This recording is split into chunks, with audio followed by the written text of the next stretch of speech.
يا أيها الذين آمنوا اتقوا الله حق تقاته ولا تموتن إلا وأنتم مسلمون. يا أيها الناس اتقوا ربكم الذي خلقكم من نفس واحدة وخلق منها زوجها وبث منهما رجالا كثيرا ونساء واتقوا الله الذي تساءلون به والأرحام إن الله كان عليكم رقيبا. يا أيها الذين آمنوا اتقوا الله وقولوا قولا سديدا يصلح لكم أعمالكم ويغفر لكم ذنوبكم ومن يطع الله ورسوله فقد فاز فوزا عظيما. أما بعد فإن خير الحديث كتاب الله وخير الهدي هدي محمد صلى الله عليه وسلم وشر الأمور محدثاتها وكل محدثة بدعة وكل بدعة ضلالة وكل ضلالة في النار. أعوذ بالله من الشيطان الرجيم. بسم الله الرحمن الرحيم.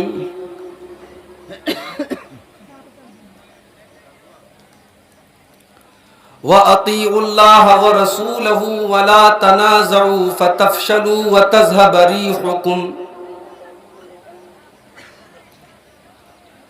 وقال النبي صلى الله عليه وسلم المؤمن للمؤمن كالبنيان يشد بعضه بعضا متفق علیہ.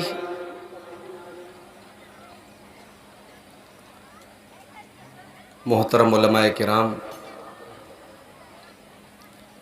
دینی و ملی بھائیوں، محترم بزرگوں، نوجوان ساتھیوں، پردہ نشین ماں اور بہنوں، پیارے بچوں،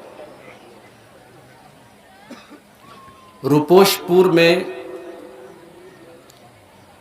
مجھے یاد نہیں آ رہا ہے اس کے پہلے میں کب آیا تھا، شاید 4-5 سال پہلے میں آیا تھا. پچھلے سال بھی پروگرام کی تاریخ لی گئی تھی، لیکن آپ جانتے ہیں پچھلے سال لاک ڈاؤن لگ گیا تھا اور سارے پروگرام کینسل ہو گئے تھے. اس سال بھی جب پروگرام کے لیے مجھ سے بات کی گئی، اور خاص طور سے آج کے اس جلسے کے جو صدر ہیں، جو سبھاپتی ہیں، شیخ ابو طاہر سلفی حفظہ اللہ، ان کا فون میرے پاس آیا کہ روپوش پور میں آپ کو ٹائم دینا ہے. میرے ساتھ مجبوری یہ ہے، میں گورنمنٹ ٹیچر ہوں، مدرسے میں پڑھاتا ہوں اور بہت ہی کم پروگرام میں دے پاتا ہوں. میں نے معذرت ظاہر کی کہ شیخ میں نہیں آ سکتا، چھٹی نہیں ہے میرے پاس. شیخ نے کہا نہیں، آپ فلائٹ سے آئیے، لیکن آئیے.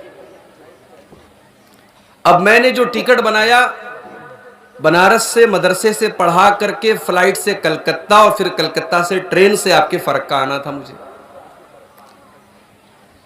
اور ٹرین کا ٹائم فرقہ میں پہنچنے کا رات میں 1:45 بجے تھا. کل میرے پاس جلسے والوں کا فون آیا، بولے شیخ پبلک آئے گی اور آپ کو نہیں دیکھے گی، لوگ ہمارے اوپر سوال اٹھائیں گے، آپ کلکتہ سے 4 ویلر سے آ جائیے، لیکن آپ ٹائم سے پہنچ جائیے، پبلک دیکھ لے، لوگوں کو اطمینان ہو جائے. چنانچہ میں نے ایک 4 ویلر بک کیا، اور آپ یقین مانیے کلکتہ ایئرپورٹ سے اترا ہوں، ڈائریکٹ 4 ویلر پر کار پہ بیٹھا ہوں. راستے میں ہم لوگ ایک جگہ شاید 10-15 منٹ کے لیے تھوڑا سا پانی وغیرہ پینے کے لیے رکے تھے، باقی ہم لوگ کہیں رکے نہیں ہیں. لیکن اتنا لمبا راستہ ہے، پھر جب آپ کار سے چلتے ہیں سڑک پہ جام بھی مل سکتا ہے، کوئی اور معاملہ بھی ہو سکتا ہے. پہنچتے پہنچتے ہم لوگوں کو 12:15 بج گئے، بلکہ میں سمجھتا ہوں 12:30 بج گئے یہاں آپ کے گاؤں میں آتے آتے. تو میرے بھائیوں، طبیعت تو بہت تھکی ہے، لیکن اب آپ کے جذبات کا بھی احترام کرنا ہے. اور آتے ہی حکم ہوا کہ بھئی آپ اسٹیج پر چلیں، پبلک بھاگ رہی ہے، لوگ جا رہے ہیں اور لوگ طرح طرح کی باتیں بنا رہے ہیں، جلسے والوں کو برا بھلا کہہ رہے ہیں. تو پہلا پیغام تو میں یہی دوں گا کہ حسن ظن رکھیے، اچھا گمان رکھیے. کم سے کم میرا ریکارڈ اب تک کا ایسا نہیں رہا ہے کہ میں نے کہیں ٹائم دیا ہو اور میں نہ آیا ہوں. یہ میرا ریکارڈ نہیں رہا ہے الحمدللہ. میں نے ٹائم دیا ہے تو کسی بھی طریقے سے، یہاں تک کہ میرے خاندان میں، میرے رشتہ داری میں میت ہو گئی ہے، جنازہ ہو گیا ہے، پھر بھی میں نے پروگرام اگر دیا ہے تو پوری کوشش کی ہے کہ میں پروگرام میں جاؤں. تو عالم کے ساتھ بھی اور جلسہ کمیٹی کے ساتھ بھی حسن ظن رکھیے، اچھا گمان رکھیے. ٹھیک ہے 100 میں 2-4 لوگ آپ کو کرپٹ بھی ملیں گے، بے ایمان بھی ملیں گے، سب کو ان کے اوپر قیاس مت کیجیے. اللہ تعالیٰ سے دعا کیجیے. اللہ تعالیٰ، مجھے بڑی خوشی کی بات ہے میرے لیے کہ آج کا یہ جلسہ تبلیغی جلسہ ہے. اس علاقے میں اکثر جلسے ہوتے ہیں چندے کے لیے، مدرسے کے لیے، مسجد کے لیے. آج آپ کا یہ جلسہ صرف دعوت و تبلیغ کے مقصد سے منعقد ہوا ہے. اللہ تعالیٰ آپ سب کی، ہم سب کی اس کوشش کو قبول فرمائے، اور جو قربانیاں آپ نے یہاں آنے کے لیے دی ہیں، میں نے دی ہیں، اللہ تعالیٰ ان کو قبول فرما لے. کہنے سے سننے سے زیادہ ہم سب کو عمل کرنے کی توفیق عطا فرمائے. آمین. میرے بھائیوں، آج پوری دنیا میں ہماری اور آپ کی استھتی کیا ہے، ہمارے اور آپ کے حالات کیا ہیں؟ کوئی نہ کوئی نیا ایشو، کوئی نہ کوئی نیا بہانہ ہمارے اور آپ کے جذبات کے ساتھ کھیلنے کے لیے کھڑا کیا جاتا ہے. کبھی ہمارے نبی کے کارٹون بنائے جاتے ہیں، کبھی قرآن کریم کو جلایا جاتا ہے، کبھی ہمارے پرسنل لا کے اندر مداخلت کر کے پارلیمنٹ میں قانون بنایا جاتا ہے، کبھی ہمیں ملک سے بے دخل کرنے کے قانون بنانے کی باتیں ہوتی ہیں. اور ابھی آج کل ایک نیا ایشو چل رہا ہے، شاید آپ نے سنا ہوگا کہ ایک نام نہاد اپنے آپ کو مسلمان کہنے والا انسان سپریم کورٹ میں یہ عرضی دائر کرتا ہے کہ قرآن مجید سے 26 آیتوں کو نکال دیا جائے، کیونکہ وہ 26 آیتیں وائلنس کی، دہشت گردی کی اور تشدد کی، ہنسا کی تعلیم دیتی ہیں. تو سب سے بڑا سوال تو یہی ہے کہ یہ آئے دن ایسا کیوں ہو رہا ہے، اور ہم مسلمانوں کی استھتی بد سے بدتر کیوں ہو رہی ہے؟ اگر ہم اس چیز کی ویویچنا کریں، اس کا تجزیہ کریں، اس کو اینالائز کریں، اس کو سمجھنے کی کوشش کریں، تو ابو داؤد کی ایک حدیث اپنے سامنے رکھیں. اللہ کے نبی صلی اللہ علیہ وسلم نے آج کے ہمارے ان حالات کو بڑے صاف الفاظ میں آپ نے بیان کر دیا. اللہ کے پیارے نبی فرماتے ہیں یوشک الامم ان تداعى علیکم کما تداعى الاکلۃ الی قصعتها. وہ دور بہت جلد آنے والا ہے، وہ حالات بہت جلد آنے والے ہیں جب دنیا کی ساری قومیں تم پر ٹوٹ پڑیں گی. جیسے کھانے والے دسترخوان پر بیٹھے ہوتے ہیں اور کچھ لوگ دسترخوان پہ کھانا کھا چکے ہوتے ہیں اور کچھ لوگ لائن میں کھڑے رہتے ہیں کہ تم کھا لو، اب ہماری باری آنے والی ہے. اے مسلمانوں، تمہیں مارنے کے لیے، تمہیں کاٹنے کے لیے، تمہیں دبانے کے لیے، تمہیں پریشان کرنے کے لیے، تمہیں ذلیل کرنے کے لیے دنیا کی ساری قومیں اسی طریقے سے باری باری آگے بڑھیں گی اور تمہیں ذلیل و خوار کریں گی، تمہیں پریشان کریں گی، تمہیں ماریں گی، کاٹیں گی. صحابہ نے پوچھا اے اللہ کے رسول، کیا اس وقت ہماری تعداد کم ہوگی؟ کیا دنیا میں ہماری تعداد بہت کم ہوگی کہ ایسا ہمارے ساتھ کیا جائے گا؟ نبی اکرم فرماتے ہیں کہ نہیں، تعداد تو تمہاری بہت زیادہ ہوگی، وَلَٰكِنَّكُمْ غُثَاءٌ كَغُثَاءِ السَّيْلِ، لیکن تمہاری حیثیت پانی کے اوپر جو جھاگ ہوتا ہے، پانی کے اوپر جو بلبلے ہوتے ہیں، تمہاری حیثیت پانی کے اوپر کے جھاگ کی طرح ہو جائے گی. تمہارے اندر کوئی طاقت نہیں ہوگی، کوئی پاور نہیں ہوگا. جو چاہے گا، جیسے چاہے گا، جب چاہے گا تمہیں مسل دے گا. تم اتنے کمزور ہو جاؤ گے. اللہ تبارک و تعالیٰ دشمنوں کے دلوں سے تمہارے روب و دبدبا کو نکال دے گا. کوئی تم سے ڈرے گا نہیں, کسی کے دل میں تمہارا بھے نہیں ہوگا, کسی کے دل میں تمہارا ڈر نہیں ہوگا. اور اللہ تبارک و تعالیٰ تمہارے دلوں میں وہن ڈال دے گا, تمہارے دلوں میں کمزوری ڈال دے گا, تمہارے دلوں میں ایک بیماری ڈال دے گا. صحابہ نے پوچھا اے اللہ کے رسول وہ کون سی بیماری اللہ تعالیٰ ہمارے دلوں میں ڈال دے گا؟ فرمایا حب الدنیا و کراہیت الموت, دنیا کی محبت تمہارے دلوں میں ڈال دی جائے گی اور موت کی نفرت تمہارے دلوں میں ڈال دی جائے گی. دنیا تمہیں بہت عزیز ہو جائے گی, دنیا سے تمہیں بڑا پیار ہو جائے گا, تم دنیا کو پانے کے لیے اور دنیا کو حاصل کرنے کے لیے کچھ بھی کرنے کو تیار ہو جاؤ گے. حالات آپ دیکھ رہے ہیں. یہ جو وسیم رضوی کا نام سنا ہے آپ نے, یہ آدمی کیوں آج قرآن کریم سے دشمنی کر رہا ہے؟ کیوں اس نے وہ نیوز چینلوں پر بیٹھ کر کے قرآن کی آیتیں پڑھ پڑھ کے لوگوں کو بتا رہا ہے کہ دیکھو بھائی قرآن جو ہے لڑنے کی اور جہاد کرنے کی اور قتل کرنے کی اجازت دے رہا ہے چند ٹکوں کے بدلے, دنیا کی کرسی کے بدلے, دنیا کے لالچ کے بدلے. یہ بہت بڑا دلال ہے.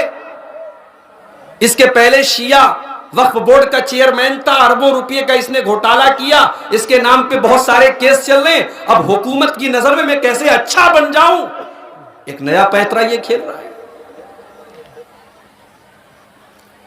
میرے پیارے بھائیوں, حب الدنیا آج ہمارے ذلیل اور خوار ہونے کی سب سے بڑی وجہ یہی ہے. اللہ کے نبی فرما رہے کہ تم دنیا کو سے محبت کرنے لگو گے. ہماری شریعت ہمیں یہ تعلیم تو نہیں دیتی کہ ہم دنیا چھوڑ کے پہاڑوں پہ چلے جائیں, جنگلوں میں چلے جائیں, ہم دنیا کے کام نہ کریں, ہم دنیا سے پیار نہ کریں, ہم بال بچوں شادی نہ کریں, بال بچے نہ پالیں. نہیں نہیں, ہماری شریعت ہمیں یہ تعلیم تو نہیں دیتی, مگر ہماری شریعت ہم سے یہ بھی نہیں کہتی کہ تم دنیا میں اتنے ڈوب جاؤ اور دنیا میں اتنے غرق ہو جاؤ کہ آخرت کو بھول جاؤ. ہماری شریعت ہم سے کہتی ہے تم دنیا میں رہو لیکن آخرت کی تیاری کرو, آخرت کو مت بھولو, دنیا کو سب کچھ مت سمجھو. تمہاری زندگی کا مقصد دنیا نہیں ہے, تمہاری زندگی کا مقصد آخرت ہے. حضرت عبداللہ بن عمر کا نام آپ نے سنا ہوگا, بہت بڑے صحابی ہیں.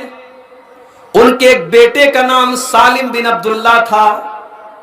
یہ تابعی ہیں اور اللہ کے بہت نیک بندے ہیں, بہت نیک انسان ہیں. سالم بن عبداللہ ایک مرتبہ خانے کعبہ کا طواف کر رہے تھے. بہت بڑی ہستی تھی اپنے دور کی, ان کے آگے پیچھے بھی لوگ لگے ہوئے تھے. اتفاق سے اس دور کا جو خلیفہ تھا, اس دور کا جو حکمراں تھا, جس کا نام ہشام بن عبد الملک تھا, اتفاق سے وہ بھی عمرہ کرنے کے لیے آیا تھا, وہ بھی خانے کعبہ کا طواف کر رہا تھا.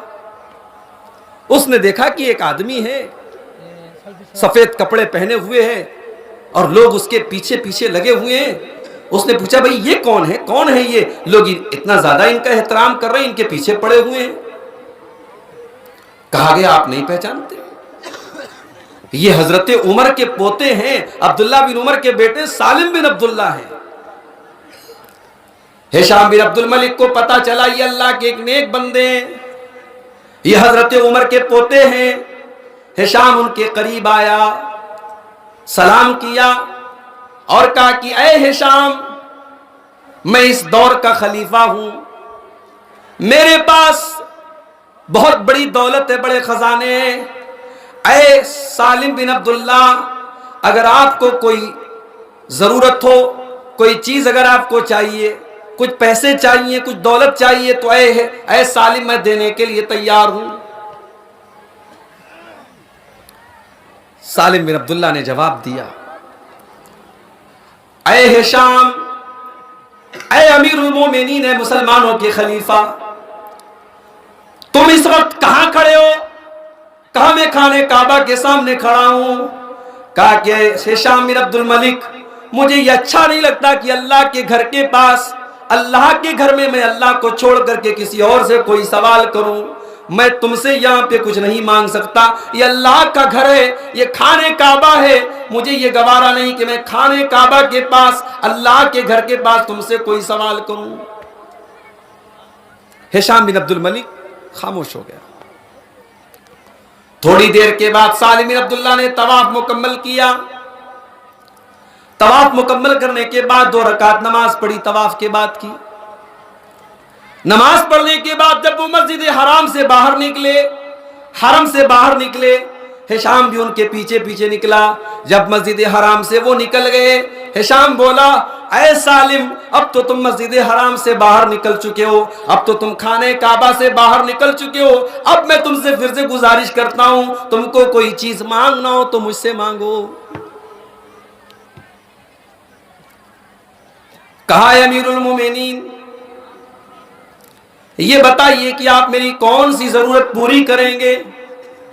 میں آپ کے سامنے کون سا سوال کروں؟ کیا آپ میری دنیا کی ضرورت کو پوری کریں گے یا آخرت کی ضرورت کو پورا کریں گے؟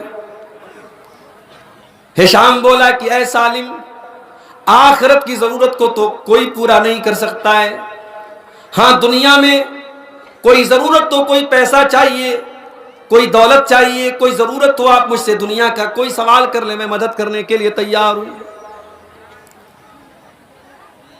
حضرت سالم نے بڑا پیارا جواب دیا، کہا اے ہشام کان کھول کر کے سن لے، ما سالت الدنیا، میں نے دنیا کا سوال تو دنیا کے مالک سے بھی نہیں کیا ہے، ما سالت الدنیا ممن یملکھا، جو اللہ تبارک و تعالی دنیا کا مالک ہے، میں نے خانے کعبہ میں ہاتھ اٹھایا تو دنیا کا سوال اللہ تعالیٰ سے نہیں کیا، میں نے دنیا نہیں مانگی، فَكَيْفَ أَسْأَلُهَا مِمَّن لَّمْ يَمْلِكْهَا، تو اے ہشام میں دنیا کا سوال تجھ سے کیسے کروں؟ تو دنیا کا مالک بھی نہیں ہے، جو دنیا کا مالک ہے میں نے تو دنیا کا سوال اس سے بھی نہیں کیا ہے، میں تجھ سے دنیا کا سوال کیسے کر سکتا ہوں؟ تو دنیا کا مالک بھی نہیں ہے۔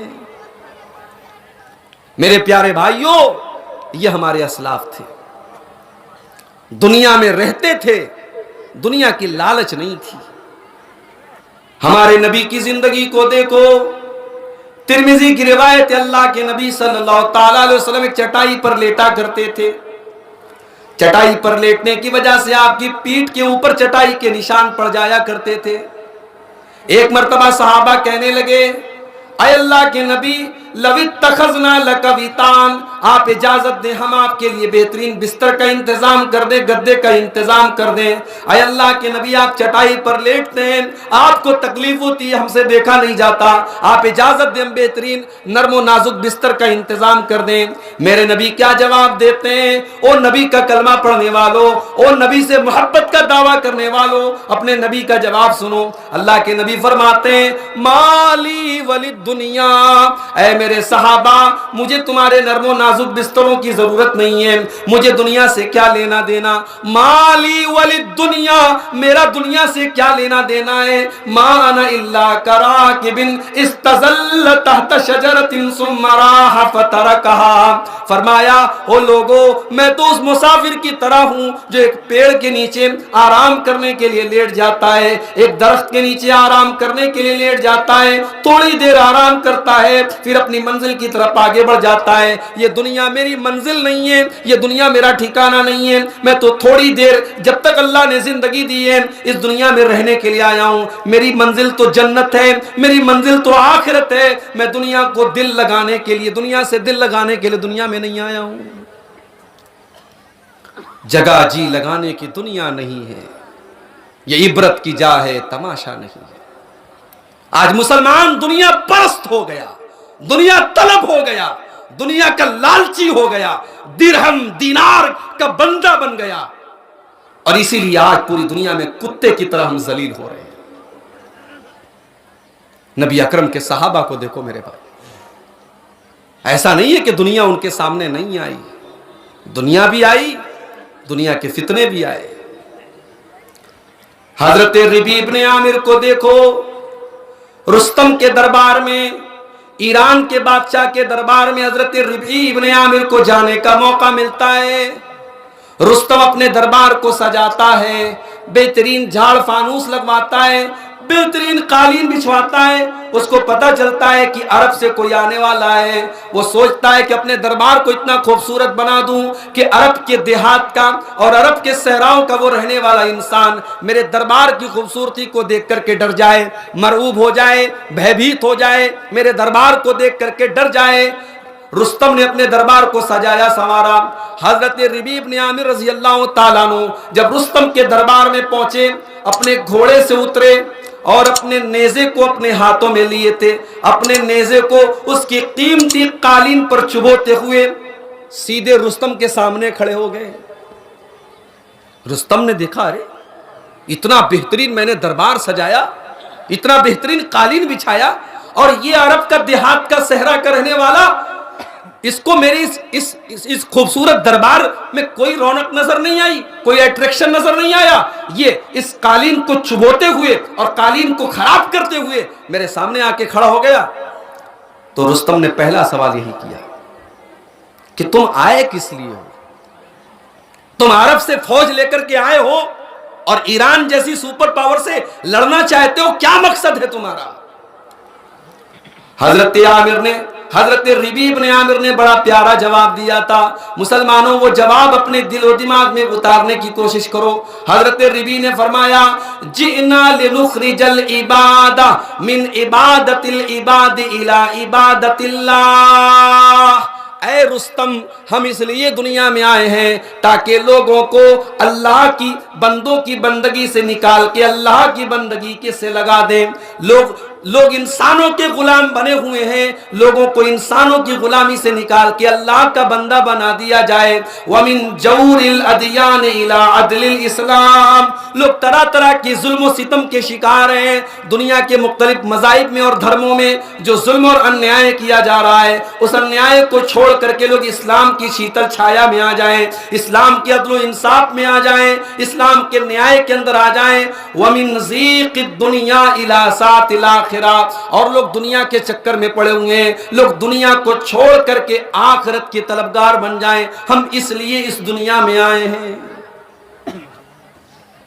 مسلمانوں، اپنی زندگی کا مقصد پہچانو، کس لیے دنیا میں آئے۔ ہمارا اور آپ کا مقصد یہی نہیں ہے بس ٹوپی لگا لو، لنگی پہن لو، ختنہ کرا لو اور بہترین بڑے کا گوشت اڑاؤ، بس ہو گئے بھائی مسلمان کی پہچان یہی ہے۔ مسلمان کی زندگی کا کچھ مقصد ہے میرے بھائی۔ میری زندگی کا مقصد تیرے دی کی سرفرازی، میں اسی لیے مسلمان، میں اسی لیے نمازی۔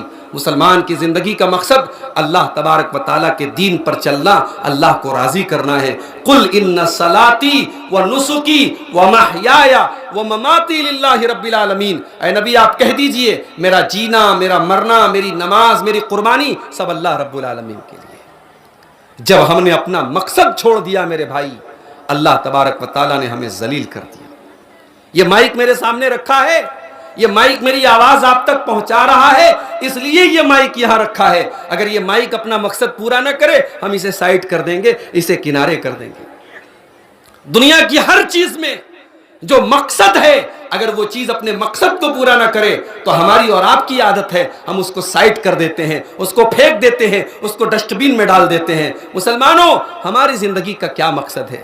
ہماری زندگی کا مقصد ہے ہم اپنے رب کو راضی کریں، اپنے اللہ کو پہچانیں۔ ہماری زندگی کا مقصد ہے ہم اللہ تبارک و تعالیٰ کے بتائے ہوئے زندگی کے مطابق زندگی گزاریں۔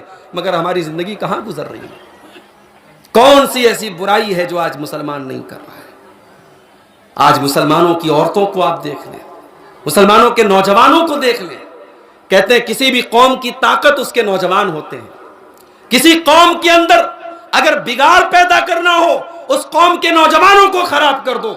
آج ہمارے نوجوانوں کا کیا حال ہے میرے بھائی؟ کوئی سگریٹ پی رہا ہے، کوئی گٹکھا کھا رہا ہے، کوئی گندی تصویریں دیکھ رہا ہے، کوئی اپنے گاؤں کی لڑکیوں کو چھیڑ رہا ہے۔ زندگی کا کوئی مقصد نہیں، جوانی کا کوئی مقصد نہیں۔ کیا یہی ایک مسلمان نوجوان کی زندگی ہوتی؟ کیا اس جوانی کا حساب اللہ کیا نہیں دینا ہے؟ اللہ کے پیارے نبی فرماتے ہیں لا تزول قدم ابن آدم من عند ربه یوم القیامہ، قیامت کے دن انسان اپنی جگہ سے ہل بھی نہیں پائے گا، انسان اپنی جگہ سے ٹس سے مس نہیں ہو پائے گا جب تک وہ 5 سوالوں کا جواب نہ دے دے۔ 5 سوالوں کا جواب دیے بغیر کوئی اپنی جگہ سے ہل بھی نہیں پائے گا۔ اس میں پہلا سوال کیا جائے گا ان عمرہ فیما افناہ، میرے بندے میں نے تجھ کو عمر دی تھی 60 سال کی، 70 سال کی، 50 سال کی، تو نے اپنی عمر کو کہاں گزارا؟ تو نے اپنی زندگی کو کہاں گزارا؟ ابھی میں کلکتہ پہنچا، بنارس سے فون آیا، میرے بڑے سسر کا انتقال ہو گیا، 60-65 سال کے قریب عمر تھی۔ 5-6 مہینہ پہلے اچھے خاصے چلتے پھرتے سارا کام کر رہے تھے، اچانک بیمار ہوئے، ڈاکٹر کو دکھایا، ڈاکٹر نے کہا کینسر ہے۔ مریض جب یہ سن لیتا ہے مجھے کینسر ہے، آدھا تو مریض ایسے ہی مر جاتا ہے۔ بستر پڑے ہوئے تھے، 4 مہینے سے کوئی کھانے پینے کی چیز حلق سے نہیں اتر رہی تھی، پورا گھر بال بچے بیچارے پریشان تھے، دوا علاج بھی ہو رہا تھا، کوئی افاقہ نہیں ہو رہا تھا۔ آج میں کلکتہ پہنچا، انتقال کی خبر آئی۔ کیا لے کے گیا میرے بھائی؟ انسان کیا لے کے گیا؟ اس زندگی کی کیا گارنٹی ہے؟ اور یہ بھی مت سمجھو کہ 60 سال کے ہونے کے بعد موت آئے گی۔ کورونا کے دور میں بتا دیا موت عمر دیکھ کے نہیں آتی، موت کا فرشتہ عمر دیکھ کے نہیں آتا۔ اس کورونا کے دور میں 20-20 سال کے نوجوان بھی اللہ کو پیارے ہوئے ہیں، 15-15 سال کے نوجوان بھی اللہ کو پیارے ہوئے ہیں، 5-5 سال کے بچوں کا بھی انتقال ہوا ہے میرے بھائی۔ زندگی کہاں گزار رہے ہیں ہم؟ زندگی کہاں گزار رہے ہیں؟ اس کا حساب دینا پڑے گا میرے بھائی۔ اللہ کے ہاں پہلا سوال، اللہ کے پرچے میں پہلا سوال یہی ہوگا ان عمرہ فیما افنا، میرے بندے ہم نے تجھے 60 سال کی، 40 سال کی، 50 سال کی زندگی دی، تو نے زندگی کو کہاں گزارا؟ دنیا میں بچہ ایگزام دینے جاتا ہے، 2 گھنٹے کا ٹائم ہے، بچہ ایگزام لکھ رہا ہے، بڑی محنت سے لکھ رہا ہے، گھنٹی بج گئی تو بچہ اپنے ٹیچر سے کہتا ہے سر تھوڑا سا 5 منٹ کا ٹائم دے دو۔ ٹیچر اگر تھوڑا مہربان ہے، ہمدرد ہے، تو کہتا چلو اچھا 5 منٹ کا ٹائم تم کو دیتا ہوں، تم بہت محنت سے لکھ رہے ہو۔ مگر اللہ تبارک و تعالیٰ اپنے امتحان میں ہمیں کوئی ڈھیل نہیں دے گا میرے بھائی۔ موت کا فرشتہ آ گیا تو ہم لاکھ یہ تمنا کریں کہ اے اللہ ابھی بہت سارا کام کرنا باقی ہے، ابھی لڑکی کی شادی نہیں کی، ابھی مکان نہیں بنایا، ابھی یہ نہیں کیا، ابھی وہ نہیں کیا، اے اللہ 1 سال زندگی کا اور دے دے، 1 مہینہ اور دے دے، 1 ہفتہ اور دے دے۔ اللہ نہیں دے گا میرے بھائی۔ حتی اذا جاء احدهم الموت قال رب ارجعون، جب موت کا فرشتہ تمہارے پاس آتا ہے، انسان یہ کہتا ہے کہ اللہ مجھے ایک بار دوبارہ دنیا میں آنے کا موقع دے دے۔ کس لیے دنیا میں آنے کا موقع دے دے؟ مکان بنانے کے لیے نہیں، لڑکی کی شادی کرنے کے لیے نہیں، دنیا کا کوئی کاروبار کرنے کے لیے نہیں، لعلی اعمل صالحا فیما ترکت، اے اللہ تو ایک موقع اور دے دے، میں وعدہ کرتا ہوں اے اللہ میں تجھ کو راضی کروں گا، میں نیک عمل کروں گا، اے اللہ جتنے گناہ اب تک کیے تھے سب سے توبہ کر لوں گا، اے اللہ معافی مانگ لوں گا، اے اللہ ایک موقع دے دے۔ اللہ فرماتا ہے کلا انہا کلمۃ ہوا قائلھا، میرے بندے اب تجھے موقع ملنے والا نہیں ہے، اب تجھے کوئی چانس ملنے والا نہیں ہے۔ وَمِن وَرَائِهِمْ بَرْزَخٌ إِلَىٰ يَوْمِ يُبْعَثُونَ، اب قیامت تک تجھے برزخ میں رہنا ہے، اب قیامت تک تجھے قبر میں رہنا ہے، اب دنیا میں تجھے آنے کا کوئی چانس نہیں ملے گا۔ دنیا میں ہم کتنی محنت کرتے ہیں اپنے مکان کے لیے میرے بھائی، انسان اپنے مکان کو بنانے میں اپنی زندگی گزار دیتا ہے، لیکن لے کے کیا جاتا ہے؟ دنیا سے جاتا ہے سارا مکان، ساری پراپرٹی، ساری دولت دوسروں کی چھوڑ کے جاتا ہے۔ اسی اکتوبر کے مہینے میں 2020 میں میری والدہ کا انتقال ہوا، 9 اکتوبر کو۔ ابھی 3 بھائیوں کی شادی کرنی تھی، بڑے خواب تھے میری والدہ کے، شوگر پیشنٹ تھی، اچانک بیمار ہوئی، ہاسپٹل لے کے گئے، ہاسپٹل جانے کے پہلے ہی راستے میں انتقال ہو گیا۔ ساری چیزیں، سارے خواب، سارے ارمان سب ٹھاٹ پڑا رہ جائے گا جب لاد چلے گا بنجارا۔ میرے بھائی، انسان کے ساتھ کچھ نہیں جاتا، سب دنیا میں رہتا ہے۔ اللہ کے نبی فرماتے ہیں قیامت کے دن پہلا سوال کیا جائے گا، میرے بندے تو نے اپنی زندگی کو کہاں گزارا؟ دوسرا سوال وَعَنْ شَبَابِهِ فِيمَا أَبْلَاهُ، اے میرے بندے تو جب تو 20 سال کا تھا، اے میری بندی جب تو 16 سال کی تھی، جب تیرے اندر خوبصورتی تھی، جب تیرے اندر طاقت تھی، جب تو اللہ کو راضی کر سکتا تھا، جب تو اللہ کو راضی کر سکتی تھی، اے میرے بندے، اے میری بندی، تو نے اپنی جوانی کو کہاں گزارا؟ میرے نوجوان ساتھیوں، ذرا اپنے دل پر ہاتھ رکھ کے بتاؤ، تم اللہ کو کیا جواب دو گے؟ تم نے اپنی جوانی کو کہاں گزارا؟ کوئی آج لڑکیوں سے باتیں کرنے میں گزار رہا ہے، کوئی زنا کرنے میں گزار رہا ہے، کوئی شراب کے اڈوں پر گزار رہا ہے، کوئی حرام کام کرنے میں گزار رہا ہے، کوئی جوا کھیلنے میں گزار رہا ہے، کوئی موبائل پر پبجی گیم کھیلنے میں گزار رہا ہے۔ مجھے بتاؤ کہ اللہ کو تم اپنی جوانی کا کیا حساب دو گے؟ آج نوجوان کہاں جا رہا ہے میرے بھائی؟ نبی کے صحابہ میں آپ دیکھیے، نبی کے صحابہ میں جو آگے آگے صحابہ تھے، جو نبی کا ساتھ دینے والے صحابہ تھے، سب نوجوان تھے۔ یہ حضرت مصعب ابن عمیر کو دیکھو۔ آج ہمارا نوجوان فیشن کا بڑا شوقین ہوتا ہے، وہ جوتا پہنتا ہے، سلمان خان نے یہ جوتا پہنا ہے، میں یہ جوتا پہنوں گا۔ وہ ٹی شرٹ پہنتا ہے تو ٹی شرٹ پہ وہ کسی فلمی بالی ووڈ کا جو گانا ہے اس گانے والی ٹی شرٹ کو لیتا ہے۔ وہ آج کل ایک ٹی شرٹ چلی تھی نا، وہ کیا اس پہ لکھا رہتا تھا، میرا نمبر آئے گا کیا، کچھ اس طریقے سے لکھا رہتا تھا ٹی شرٹ کے اوپر، میرا اپنا ٹائم آئے گا۔ ہاں دیکھیے ماشاءاللہ یاد ہے، مجھے تو یاد بھی نہیں تھا۔ یہ ٹی شرٹ پہن رہا ہے، بال دیکھیے آپ، بال ماشاءاللہ بال تو اتنے خوبصورت ہیں کہ لگ ہی نہیں رہا ہے کہ جو ہے یہ انسان ہے کہ ریچھ ہے کہ بندر ہے۔ ادھر بال بھاگ رہا ہے، ادھر بھاگ رہا ہے۔ اچھا، بال پہلے کے لوگ سیلون میں جاتے تھے، بال بنوانے کا پیسہ دیتے تھے یا بال بگاڑنے کا پیسہ دیتا ہے؟ یہ سیلون والے سے کہتا ہے اب میرا بال ویسا بنا دو، وہ بالکل وہ جو بالکل کھڑا رہتا ہے بندروں کی طرح۔ ہاں اچھا، لڑکیاں بھی ویسے بال بنوا رہی ہیں، فیشن کا شوقین ہے۔ مصعب ابن عمیر کو دیکھو میرے بھائی، یہ بھی تمہاری طرح مکے کا بڑا فیشنیبل نوجوان تھا۔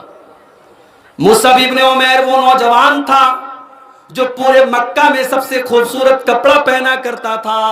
اس کا جوتا مکے سے باہر سے آیا کرتا تھا، یمن سے اس کا جوتا آتا تھا۔ مصعب ابن عمیر وہ نوجوان تھا جو باہر کی عطر اور خوشبو منگا کر کے لگایا کرتا تھا، اور پورے مکہ میں ویسا ہینڈسم، ویسا اسمارٹ کوئی نوجوان نہیں تھا۔ لیکن یہی مصعب ابن عمیر جب کلمہ پڑھ لیتے ہیں، جب محمد رسول اللہ کے اوپر ایمان لے آتے ہیں، یہی مصعب ابن عمیر جب مسلمان ہو جاتے ہیں، میرے پیارے بھائیوں، ان کا باپ ان کو گھر سے نکال دیتا ہے، ان کی ماں ان کو گھر سے نکال دیتی ہے، اور وہی مصعب ابن عمیر جو کل تک پورے مکہ میں سب سے خوبصورت کپڑا پہن کر کے ٹہلا کرتے تھے، آج وہ پھٹے پرانے کپڑے پہن کر کے، پیوند لگے کپڑے پہن کر کے مکہ کی گلیوں میں چلا کرتے ہیں۔ اللہ کے نبی اپنے صحابہ سے کہتے ہیں، او میرے صحابہ، یہ مصعب ابن عمیر ہے جس نے اپنی جوانی کو اللہ کے دین کے لیے قربان کر دیا، جس نے اپنے شوق کو اللہ کے دین کے لیے قربان کر دیا۔ دیکھو کل تک یہ کتنے خوبصورت کپڑے پہنا کرتا تھا، آج اسلام لانے کی وجہ سے کیسے حالات اس کے اوپر آ گئے، یہ پھٹے پرانے اور پیوند لگے کپڑے پہن کر کے مکہ کی گلیوں میں جا رہا ہے۔ اور وہی مصعب ابن عمیر، جانتے ہو اللہ کے نبی نے ان کو کیا ذمہ داری دی تھی؟ اللہ کے نبی نے ان کو ذمہ داری دی تھی، جاؤ مدینہ کے اندر جاؤ اور اسلام کی تبلیغ کرو۔ مصعب ابن عمیر مدینہ پہنچتے ہیں اور بہت کم ٹائم میں تبلیغ کے ذریعے وہاں کے مدینہ کے لوگوں کو مسلمان بناتے ہیں، اسلام کی تبلیغ کرتے ہیں۔ اور جب بعد میں اللہ کے نبی جب مدینہ پہنچتے ہیں اور غزوہ بدر میں حضرت مصعب ابن عمیر شامل ہوتے ہیں، اس کے بعد جب غزوہ احد کا نمبر آتا ہے، حضرت مصعب ابن عمیر رضی اللہ تعالیٰ عنہ غزوہ احد میں بھی شامل ہوتے ہیں، لیکن غزوہ احد میں یہ شہید ہو جاتے ہیں، اور انتقال کے بعد جب ان کی لاش کو کفنایا جانے لگتا ہے تو کفن کی جو چادر ہوتی ہے وہ اتنی بڑی نہیں ہوتی کہ ان کے پوری باڈی کو، ان کے پورے شریر کو کور کیا جا سکے. پیر کو ڈھاکا جاتا ہے تو سر کھل جاتا ہے، اور سر کو ڈھاکا جاتا ہے تو پیر کھل جاتا ہے. سر کو ڈھاکا گیا اور پیر کے اوپر کچھ گھاس پھوس ڈال کر کے حضرت مصعب ابن عمیر رضی اللہ تعالیٰ عنہ کو قبر میں اتارا گیا. یہ نوجوان تھے میرے بھائی، ان کی زندگیاں اسلام کے لیے گزری، ان کی زندگیاں اللہ کے لیے گزری، اور ہماری زندگیاں کہاں گزر رہی ہیں؟ ہم اللہ کو کیا منہ دکھائیں گے میرے بھائی؟ آج مسجدوں میں آپ نمازیوں کے حالات دیکھیں، نوجوان آپ کو آٹے میں نمک کے برابر ملیں گے. مسجد میں خاص طور سے فجر کی نماز میں آپ چلے جائیں، بڑی معمولی تعداد آپ کو نوجوانوں کی ملے گی. یہ بیچارے 60 سال والے، 70 سال والے ڈنڈا لے کے، لاٹھی لے کے جیسے تیسے مسجد میں پہنچتے ہیں، ورنہ مسجدوں میں تالے لگ جائیں. حالات یہ ہیں میرے نوجوان ساتھیوں. مجھے بس اپنے دل پر ہاتھ رکھ کے یہ بتا دو، اور میں جب نوجوان کہتا ہوں تو اپنی بہنوں سے بھی کہتا ہوں، میری نوجوان بہنوں، میرے نوجوان بھائیوں، آپ کی جوانی اللہ کی امانت ہے. آپ کو جوانی میں جو خوبصورتی ملی ہے، جو طاقت ملی ہے، جو انرجی ملی ہے، یہ اللہ کی امانت ہے. اور کل قیامت کے دن اللہ تعالیٰ پوچھے گا، میرے بندے ہم نے تجھ کو جوانی دی تھی، تو نے اپنی جوانی کو کہاں گزارا؟ اب آپ اپنے دل پہ ہاتھ رکھ کے بتا دو، اللہ کی بارگاہ میں اس سوال کا ہم کیا جواب دیں گے؟ نہیں مولوی صاحب، ابھی تو جوان ہیں، ابھی تھوڑا عیش کر لینے دو، انشاءاللہ نماز بھی پڑھنے لگیں گے، حج بھی کر لیں گے، سب کر لیں گے. کب کرو گے بھائی؟ جب پیٹ میں آنت نہیں رہے گی، منہ میں دانت نہیں رہے گا، تب کرو گے. در جوانی توبہ کردن شیوے پیغمبری، وقت پیری گرگ ظالم می شبت پرہیزگار. ارے بڑھاپے میں تو بھیڑیا بھی پرہیزگار بن جاتا ہے. جوانی میں توبہ کرو. جوانی میں توبہ کرنا پیغمبروں کا طریقہ ہے، نبیوں کا طریقہ ہے. اللہ کے پیارے نبی فرماتے ہیں، جب قیامت کے دن سورج 1 میل کی دوری پر ہوگا، لوگ گرمی سے بے حال ہوں گے. اللہ تبارک و تعالی اپنے کچھ بندوں کو اپنے عرش کا سایہ دے گا. ان خوش نصیب بندوں میں اللہ کا وہ بندہ بھی ہوگا، وَشَابٌ نَشَا فِي عِبَادَةِ اللَّهِ، وہ نوجوان لڑکا، وہ نوجوان لڑکی جس کی جوانی اللہ کی عبادت میں گزری ہو. کتنے نوجوان ایسے ہیں جو رات میں تہجد پڑھتے ہیں؟ اگر میں ابھی پوچھوں، ہاتھ اٹھانے کو کہوں تو شاید آپ شرمندہ ہو جائیں گے. ارے مولوی صاحب تہجد کی بات آپ کرتے ہیں، یہاں فجر کی نماز میں غائب رہتے ہیں، یا 5 ٹائم کی نماز نہیں پڑھتے، آپ تہجد کی بات کرتے ہیں. آپ ہی کی طرح میری طرح ایک نوجوان تھا، عبداللہ بن عمر نام ہے. یہ کون ہے؟ حضرت عمر کے بیٹے ہیں. یہ کون ہے؟ حضرت حفصہ کے بھائی ہیں. یہ کون ہے؟ یہ اللہ کے نبی کے سالے ہیں. سالے تو سمجھتے ہوں گے نا، بیوی کے بھائی کو سالے، آپ کے یہاں بھی سالے ہی بولتے ہوں گے شاید. عبداللہ ابن عمر اللہ کے نبی کے سالے ہیں. یہ ایک رات مسجد میں لیٹے ہوئے تھے، سو گئے، نیند آ گئی. اب جب نیند آئی تو انہوں نے خواب دیکھا، سپنا دیکھا.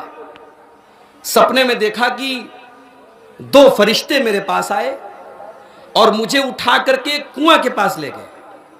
اور کنواں میں جب میں نے جھانک کر کے دیکھا تو اندر آگ جل رہی تھی. تو میں ڈر گیا. تو ان دونوں فرشتوں نے کہا ڈرو نہیں، تم اس کے اندر نہیں جاؤ گے. عبداللہ ابن عمر کہتے ہیں یہ عجیب و غریب خواب دیکھ کر کے میں ڈر گیا. جب صبح کو نیند کھلی، اب میں یہ چاہتا تھا کہ اس خواب کی تعبیر میں اللہ کے نبی سے پوچھوں، لیکن مجھے شرم آ رہی تھی، مجھے اچھا نہیں لگ رہا تھا میں اللہ کے نبی کو یہ خواب اپنا کیسے بیان کروں. چنانچہ انہوں نے اپنا یہ خواب اپنی بہن حضرت حفصہ رضی اللہ تعالیٰ عنہ، جو اللہ کے نبی کی بیوی تھیں، جو ام المومنین تھیں، ان سے اپنا یہ خواب بیان کیا. بہت ساری پرائیویٹ باتیں ہوتی ہیں جو بھائی کسی سے نہیں کہتا، اپنی بہن سے کہہ دیتا ہے. بہن بھائی کا رشتہ بھی بڑا پیارا رشتہ ہوتا ہے. بہنیں بھائیوں کے لیے بہت کچھ کر دیتی ہیں میرے بھائی. اللہ تعالیٰ نے عورت کو بڑا انمول بنایا ہے. یہ ماں ہے تب بھی اس کا بڑا اونچا مقام ہے، یہ بیوی ہے تب بھی اونچا مقام ہے، یہ بیٹی ہے تب بھی اونچا مقام ہے، اور یہ بہن ہے تب بھی بڑا اونچا مقام ہے.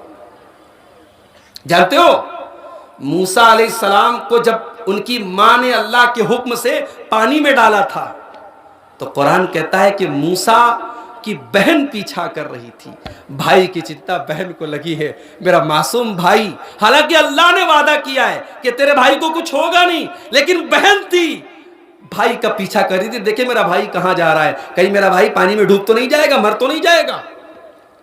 بہنیں اپنے بھائیوں کی بڑی فکر کرتی ہیں، اللہ سب کو بہن کی خوشی اور بہن کا رشتہ اللہ سب کو عطا فرمائے۔ تو حضرت عبداللہ ابن عمر نے اپنی بہن سے کہا کہ بہنا ذرا یہ خواب تو اللہ کے رسول سے پوچھ کے، اللہ کے رسول سے پوچھ کے اس خواب کا مطلب کیا ہے۔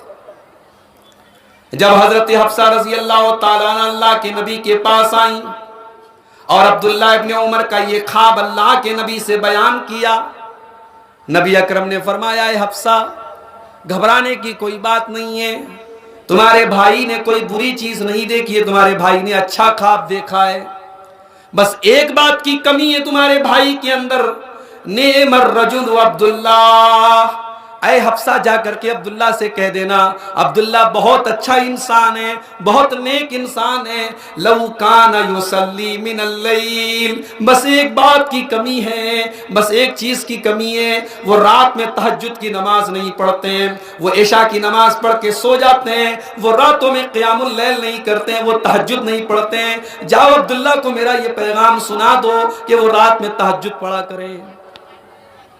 میرے نوجوان بھائیوں، جب عبداللہ ابن عمر کے کانوں میں اللہ کے نبی کے یہ جملے پڑھے کہ عبداللہ بہت اچھا انسان ہے اگر وہ تہجد کی نماز پڑھے، حدیث کے الفاظ ہیں، بخاری کی روایت ہے، فَكَانَ لَا يَنَامُ مِنَ اللَّيْلِ إِلَّا قَلِيلًا، اس دن کے بعد سے عبداللہ ابن عمر رات میں کبھی تہجد پڑھے بغیر سویا نہیں کرتے تھے، ان کا معمول بن گیا، ان کی عادت بن گئی، وہ نیمت روپ سے ان کی عادت بن گئی، وہ تہجد پڑھ کے ہی سویا کرتے تھے، بنا تہجد پڑھے نہیں سوتے تھے۔ یہاں ہمارا حال یہ ہے، ہم تہجد چھوڑو 5 ٹائم کی نماز بھی نہیں پڑھتے۔ کیوں نہیں پڑھتے میرے بھائی؟ کل جب جنتی جنت میں جائیں گے، جہنمی جہنم میں جائیں گے، اللہ کہتا ہے کہ جنتی جہنمیوں سے سوال کریں گے، ما سلککم فی سقر، اے جہنمیوں تم جہنم میں کیوں آئے؟ تو جہنمی ایک ہی جواب دیں گے، قالوا لم نک من المصلین، ہم نماز نہیں پڑھتے تھے، ہم نمازی نہیں تھے۔ اگر آپ کو یہ لگتا ہے آپ بہت بڑے بزنس مین ہیں، بہت بڑی نوکری کرنے والے ہیں، بہت بڑا کاروبار کرنے والے ہیں، اور دکان کی وجہ سے، کاروبار کی وجہ سے آپ نماز نہیں پڑھتے، اللہ قرآن میں کہتا ہے رجال لا تلہیہم تجارت ولا بیع عن ذکر اللہ، میرے نیک بندے، ان کو ان کا کاروبار، ان کی دکان اور ان کا کام دھندہ ان کو نماز سے نہیں روکتا ہے، وہ کاروبار بھی کرتے ہیں، وہ کام دھندہ بھی کرتے ہیں اور نماز کی پابندی بھی کرتے ہیں۔ نوجوانوں کا ہمارے یہ حال ہے، اور ہماری خواتین کا کیا حال ہے؟ اللہ معاف فرمائے، خواتین کا تو اور برا حال ہے۔ خواتین کا حال یہ ہے کہ بے حیائی اور عریانیت کا کوئی ایسا طریقہ نہیں ہے جو مسلمانوں کی سوسائٹی میں نہ آ گیا۔ ایسے ایسے کپڑے آج مسلمان عورتیں پہن رہی ہیں میرے بھائیوں، کہ کپڑا پہننے کے باوجود سارا بدن اور بدن کے سارے اعضاء نظر آ رہے ہیں، جس بے حیائی سے اللہ کے نبی نے 1400 سال پہلے روکا تھا، اور قرآن کریم نے نام لے کر کے کہا تھا وَلَا تَبَرَّجْنَا تَبَرُّجَ الْجَاهِلِيَّةِ الْأُولَىٰ، اے مسلمان عورتوں تم بن ٹھن کر کے، سمر کر کے، اپنی نمائش کر کے، اپنے آپ کو نمایاں کر کے، اپنے آپ کو اوپن کر کے، اپنے جسم کی نمائش کر کے گھر سے مت نکلا کرو۔ آج مسلمان عورت وہی کام کر رہی ہے۔ آج مسلمان لڑکیاں ٹی شرٹ اور جینس کی پینٹ پہن کر کے آپ کو سڑکوں پر گھومتے ہوئے مل جائیں گی۔ آج عائشہ بانو نام کی لڑکی خودکشی کر رہی ہے، اور وہ پورے ہندوستان میں شہرت پا جاتی ہے کہ اس کو دہیج کی وجہ سے اور سسرال والوں کے ستانے کی وجہ سے اس کو جان دینی پڑی۔ مگر یہ سوال کوئی نہیں اٹھاتا کہ عائشہ بانو کے اوپر جتنی بڑی بھی پریشانی تھی، اس نے خودکشی کیوں کی؟ اس لیے کی کیونکہ اس نے اسلام کا مطالعہ نہیں کیا تھا، اس نے قرآن نہیں پڑھا تھا، یا یہ کہہ لیجئے اس کے ماں باپ نے اس کو دین کی تعلیم نہیں دی تھی۔ اگر دین کی تعلیم ملی ہوتی، اگر عائشہ بانو نے قرآن پڑھا ہوتا اور میرے نبی کی حدیثیں پڑھی ہوتی، اللہ کی قسم اس نے کبھی خودکشی نہ کی ہوتی۔ مسلمان جس کا قرآن اور حدیث پر ایمان ہو، جس کا تقدیر پر ایمان ہو، وہ کبھی خودکشی نہیں کر سکتا، کیونکہ مسلمان کا یہ عقیدہ ہوتا ہے زندگی میں جتنی بڑی بھی مصیبت آ جائے، ہماری تقدیر میں جتنی مصیبتیں لکھی ہیں اس سے بڑھ کر کے کوئی مصیبت آ نہیں سکتی، اور جو ہماری تقدیر میں جو مصیبت لکھی ہے اسے کوئی مائی کلال ہم سے روک نہیں سکتا۔ یہ تقدیر کا عقیدہ یہ انسان کو سکھاتا ہے کہ مصیبتیں آئیں تو صبر کرو، صبر کا دامن تھامو۔ ایک مسلمان کبھی خودکشی نہیں کر سکتا۔ میرے بھائیوں، آج ہماری لڑکیوں کے اندر یہ کمی اور کوتاہی ہے کہ دین کا علم نہیں ہے، دین کا شعور نہیں ہے، اس لیے خودکشی جیسے واقعات پیدا ہو رہے ہیں۔ لیکن ہاں، اس کی کہیں نہ کہیں وجہ ہم اور آپ بھی ہیں میرے بھائیوں۔ آج بڑے افسوس کے ساتھ کہنا پڑتا ہے، بنگال کے علاقوں میں میں گیا، بہار کے علاقوں میں میں گیا، جھارکھنڈ کے علاقوں میں میں گیا، پوری پٹی اہل حدیث کی ہے، پورا بیلٹ اہل حدیث کا ہے۔ پورے علاقے میں کوئی ایک آدمی ایسا نہیں جو بدعتی ہو، ایک آدمی ایسا نہیں جو قبر پہ سجدہ کرنے والا ہو۔